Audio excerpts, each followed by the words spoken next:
Okay, here we go. There should only be like 10, 15 minutes. And I love your responses because I actually haven't even had to go off of my notes.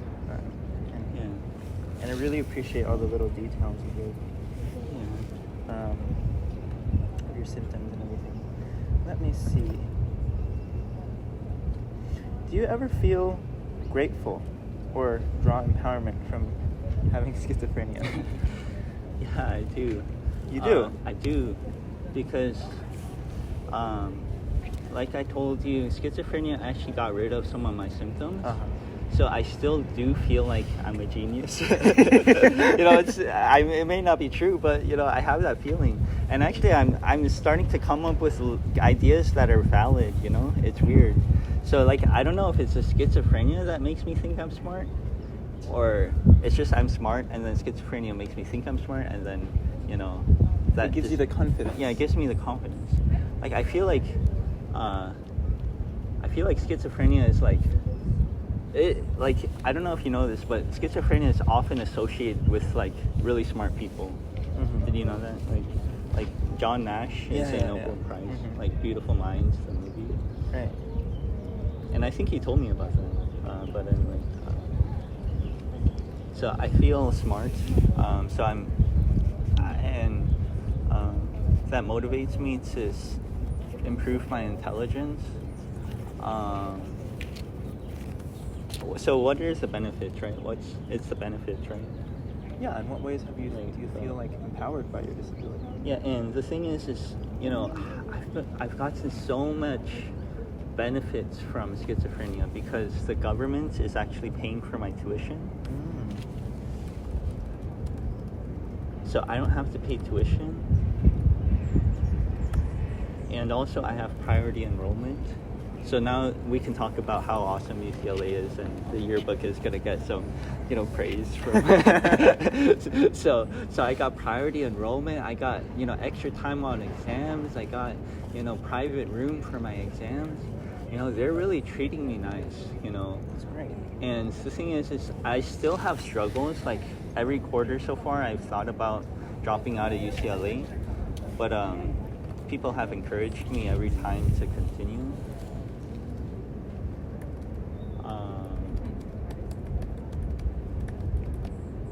Yeah, so do I feel empowered or... No, you answered the question. Okay. It's good. Let's see.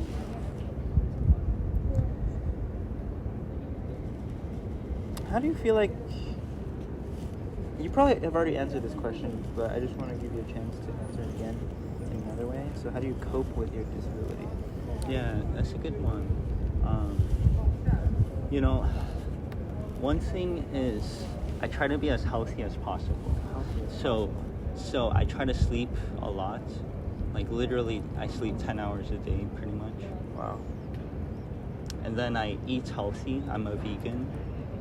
I exercise every week, which is not much. I exercise probably 2 times a week. I should make it 3 times or 2 times. 2 is good. More than 8. Oh, really? Right. What? No way, man. No way. Last quarter a little bit more. But... I was lifting. I'm trying to do exercises in my bed or in my bedroom, and I lift. I'm doing lifting random stuff. I do that too. I love that. And this is isometric. Yes. Right? You can just do this and build up your muscles. Yeah.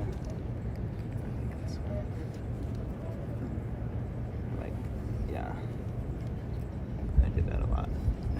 For strengthening my wrist. Oh, but this is an interview about you, not me.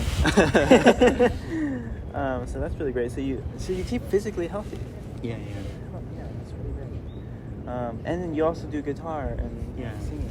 So one thing about me, I want to tell you this. My schizophrenia and my medication makes it so that my mind cannot handle a load, a overload too much. I can't socialize for long periods of time. I can't focus on lectures for long periods of time. And loud music or loud sounds really bother me. So I have to be in a quiet place. And so I have to manage my the intensity level or the amount of energy I give out. You know, I have to manage my situations. And there are times when I get overloaded and then I start to just break down. Like I'm just like, I can't handle it, you know. And I gotta go to somewhere dark or quiet. Right, so that's what you do. You go to somewhere dark and quiet. And where is that for you? So now this is the tricks of the trade of where to find quiet places at UCLA. But one place is the religious place on the 3rd floor of Ackerman. You know that place? 3rd floor of Ackerman. Oh, you shouldn't. I won't tell. No, it's okay. You can put it in. It's funny. Like 3rd floor of Ackerman, there's like a religious place where you can pray and stuff. It's really? quiet. Yeah, it's a quiet place where Muslims can worship, where Christians can pray, where Buddhists can meditate. I did not know that. Yeah, and you can just sleep there. I just do spiritual sleeping. Yeah. How interesting. Okay. So you already told me about some educational barriers you face, which was, I think, prior to getting medication, right? Was when you felt like you couldn't understand any of the lectures because you were dealing with thoughts and you felt like you couldn't understand people. Do you still experience that now and then, or like is that completely? I do. It's a struggle every day. Okay. It is. I see. And is there anything that you can do about it, or that the school can do about it to make it better for you? I think that for me, I'm really active and direct in overcoming my illness. So if I don't understand something, I like asking questions and going to office hours. So one thing that I wish that is already done but can help me is if instructors can understand, oh yeah, Dennis has schizophrenia. Sometimes he can't understand certain things in lecture very well because he might be anxious or had a moment where he was just like out in a different universe in his mind. Right. And so if they can just be understanding and answer simple questions when I ask questions in lecture, and they do, but I think that other students might think, you know, oh, that's a stupid question or something. I see. So just some understanding from everyone. Do you usually let your instructors know beforehand? A little bit, yeah. Sometimes? Yeah. Because the thing about the disability benefits is you have to tell them, you have to schedule it like a lot of ahead. Do you find the education and resources that UCLA provides like sufficient and accommodating? Yeah, I think that they're really helping me in so many ways, like priority enrollment. That's a huge blessing. To be honest, it's not really directly related with my illness. It's more like just a bonus, like, you know what, here's some money, here's some benefits. We'll just give it to you since you have an illness. And the thing about my illness is it's not going to be like healed from like getting priority enrollment, right? You know what I'm saying? It's like, it's just a nice benefit. So I think UCLA is doing their best. I think that what they need to do really is CAPS needs to grow a little bit. Like people who want therapy, like you or me or something, like if we want therapy, like we have to wait like 3 months in order to get like a therapy appointment. Something's got to change with them. Okay. So that's one thing that UCLA really needs to improve upon. You know, increasing the size of their psychological services so that they can provide a little bit more immediate responses to people's struggles instead of waiting 3 months for an appointment. I totally agree with that. I had to make an appointment the other day, or like I had some really like bad stomach aches and diarrhea like a few weeks ago, and I wanted to make an appointment with just the ASH Center, and they're like, it's gonna take like 5 days. It's like, by the time it's 5 days over, I'm not gonna have this anymore. like I just need some immediate relief now. It's not helping if I get an appointment later and it's like, oh, I'm over it now. So I agree with you. UCLA is so large. I have like 3 more questions. What do you think? What are some good things that people at UCLA have done for people with disabilities that you think is admirable? Yeah, I would say there's a group called Active Minds. I don't know if you know the group, but they raise awareness. Interesting. I think that every UCLA student is pretty much well educated that mental illness is not your fault, and it's no shame to suffer from it. I think that places that are more competitive, like maybe Stanford or Harvard or MIT, there may be stigmas associated with it. Like I heard that at Stanford, if you say, oh, I want to get therapy, they say, oh, that means you're weak. Something like that. I see. But I never felt that too much at UCLA. That's great. That's just maybe the bubble that I'm in. And so I've always, whenever I shared schizophrenia or my Christianity with people, people are understanding and happy to hear it. So I've always been blessed by that. That's really great. And then I have one last question for you. Okay. It's a philosophical question. Oh. Are you prepared? Yeah. I'll do my best. I'm just joking. I'm not putting any pressure on you. So, you should just answer however you like. It doesn't really matter. Because you've already said more than I could possibly put into it anyway. So it's not like it matters. So if you could redefine the concept of disability or mental illness in your case, how would you like to redefine it? Like, in the case that, like, there may be a societal view about what it means, like what a disability is, and society might think that it just sucks for people to have disabilities, right? But if you had a chance to redefine it, like this is what it means to have a disability, how would you redefine it? That is a tough question. Dude, that's like huge in scope and like it requires a lot of thinking to really come up with a good answer. And the implications are huge. But one thing is this, I see generally a trend where for example, one thing is the disability department at UCLA used to be called Office of Students with Disabilities, and it changed to CAE, which is Center of Accessible Education.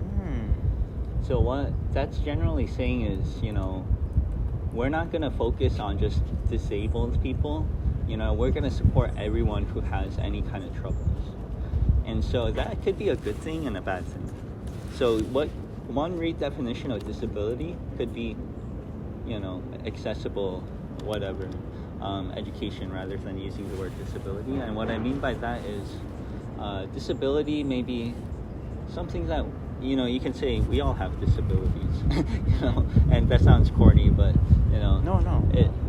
It could be like we all have disabilities, but I don't want to say that because I think that things like schizophrenia is different from just regular illnesses. There is a distinguishment between there's something chemically like really going wrong and there's a fine clear explanation. There's a difference between someone who doesn't have legs and they can't walk and versus someone who's just lazy to walk and just wants to take a bus. So I don't want to say that everyone has a disability in that sense. I think disability is a special word that should be reserved for certain like distinguishable like illnesses. So that kind of trend has its negative side. But at the same time, I think it's good to say that everyone has disabilities. That, I think that it's a philosophical issue because I once asked one person, if there's someone who is like Alzheimer's and is like a vegetable, let's say, should he pull the plug, Right. He's just taking up resources, like what's the benefit to society, There is no benefit to society. Maybe to the family they provide some support. And I said, and when I was a little bit more aggressive, I said, I just posed the question. I didn't say we should kill them, but I said, like, what's the point of having people who are not beneficial to society? Okay. Like, let's say there's someone who's like aggressive, and like they actually use the word obnoxious. They just cause problems. They say stuff and they're uncontrollable, and they just cause a lot of nurses to have to take care of them. Like, why do we need to support those kind of people? I forgot what I'm trying to say here, but it's a philosophical question of, what if we become all like Sparta, Yeah. We just make our military super strong and like make everyone go to the military? Or should we support like the weak, take care of the weak people in society and love people? That seems like a softy thing to do, but it may actually make this society better overall. So like disability, like the philosophical thing of, should we support people who have disability or should we kill them off? I don't know. Like, I think that America is doing really well where they're supporting people with disability. That was a really, really good answer. Alright. Yeah. No, because because I interviewed someone before you on Tuesday, and this person was really involved with like disabled student union and also a transgender queer person. So they had their own take on it too. You're interesting because you have your own take on it. It's been a really interesting investigation for me. I really appreciate this opportunity. And I wish they gave me 100 pages of the yearbook because I could fill it. Yeah, I could fill at least 10. But they said something similar when I asked them to redefine the concept of disability, or just to propose a new definition. They also said something about like the idea that he said at some point, if you don't die tragically at a young age, you'll end up having disability. Like cancer, or arthritis, or just because old age in and of itself is a kind of disability. And that was really interesting because the word disability, you said we should use it carefully, right? Yeah. We should reserve it for certain conditions that really require it, right? And if we use the word too abundantly, it might end up hurting some people who actually need the resources, like especially, right? So I think it's double-edged. Yeah. We should understand that in a certain way all of us have disabilities, and we should also understand that in a certain way the way we distribute resources should be very prudent, right? Careful. I really liked that what you said. That was really great. Well, thank you so much for